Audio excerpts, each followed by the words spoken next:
Hello everyone, Sonic Chilled here with a review of my time at Sandrock after playing 180 hours and finishing the game. My Time at Sandrock is a farm life sim made by Pathia Games and is a sequel to My Time at Portia. Set in a post-apocalyptic world, in My Time at Sandrock, you are a new builder starting a new life in the town of Sandrock. Upon arrival, you find that Sandrock is slowly losing a fight against the desert and is dying. Armed with your building tools, you set out to go and save the town. From the beginning, the game itself is visually an improved version of its predecessor, My Time at Portia. The cutscenes are beautifully done and most of the scenes and dialogue are fully voice acted. I do wish that the game was fully voice acted, as there were a couple scenes that required a lot of reading, which could have been solved with some voice acting. Overall, I thoroughly enjoyed the storyline itself as it adds upon the existing world and you get updates on events around the world. Unlike Portia, where you barely heard news from other cities, in Sandrock you constantly get news and updates of what's going on around the world. The town itself is homey and feels alive, and it's fun to watch over time your presence slowly improve and expand on the town. The art style itself has a cute, realistic cartoon theme, and the characters themselves feel unique and alive. Each character in the town has a unique background and provide their own perspectives and skills to Sandrock. The equipment looks fun and creative, and it's a joy to watch something like a child dinosaur costume become a high level tier armor for your builder. For gameplay wise, similar to Portia, you play as a builder for the workshop guild and take commissions from the townsfolk. Improved on this is the variety of commissions you can take. You can take bounties, as well as you can take farming commissions as well as the number of commissions you can take increase with time. As you continue to take commissions, slowly you gather resources and recipes that will let you build machines to improve your workshop. Unlike Portia, Sandrock introduces two new mechanics to add a challenge to the game. The first mechanic is a constant challenge all the way to the end game, and is the water mechanic. As a builder in the desert, your machines are prone to overheating, so they need water to keep cool, otherwise the machines will stop working. Now in Sandrock, water is a precious resource and there is a constant reminder to save water.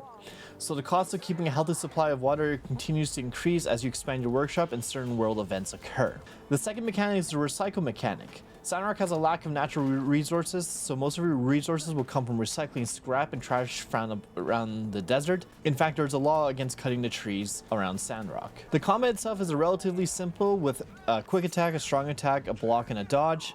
However, I found that the combat was not particularly challenging, as it was easy just to constantly keep spamming the quick attack button without needing to dodge or block attacks. Also, there's no incentive or need to change from your preferred weapons, so you generally stick to one weapon. The ranged weapons themselves are a little clunky to access during combat, so in general they are better used for attacking from very far away or for puzzle solving. The skill tree itself does need a little bit of work, as I felt some of the skills you unlock don't provide much benefit, or by the time you've unlocked the skills, most notably the social tree skills, the skills are no longer relevant. This also could be because of how I played the game, but by the time I unlocked more social interaction points for dates and hangouts, my character was already married. Like Portia, Sandrock allows you to design your workshop how you see fit, with addition to improvements to the system. You can now customize the look and shape of your house, including specialty buildings such as a greenhouse, which allows you to grow plants, shelter from the harsh desert, and the factory, which lets you place machines where you want and automate production. The house design could use some improvement, as it is fairly basic, and I did find myself having some bugs with the stairs and door placements, as well as the factory itself. There were some functions that could not be done with the machines in the factory, and so I had to take the machines outside the factory to use them. An improvement which I hope they put into other games like this is the inventory system. In Sandrock, all the chests at your base are connected, and you can easily shift from box to box from a single chest. In addition, when you are delivering the commissions to the citizens, you do not need to carry the item on you, as it accesses your base's inventory wherever you are. I found as I entered the endgame content, the story began to slow down, and there were days that I just spent gathering resources and ending the day. Aside from the main town, there were a lot of areas that have no use except to spawn generic enemies. The first example being the desert, where there is a large areas that the developers could have put a structure, a boss, or a resource. Instead, it's just an empty space. Later in the game, you do build an amusement park, which shows citizens enjoying the rides and cutscenes. The amusement park is claimed to be a success. However, visiting the park, there are no tourists or people enjoying the place, which kind of ruins the immersion. Overall, I would give this game 7 Steves out of 10. The gameplay is relatively fun and has that Stardew itch of one more day. The story is great and the games are good.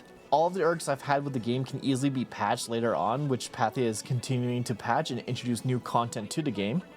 So if you like survival or Stardew or Sunhaven like games, I would highly suggest getting this game. Let me know your thoughts in the comments below, and if you like this review, feel free to like and subscribe for more. I post my gameplay videos on YouTube, and I regularly stream RPGs and games I'm reviewing on YouTube, Twitch, and Kick. Till next time.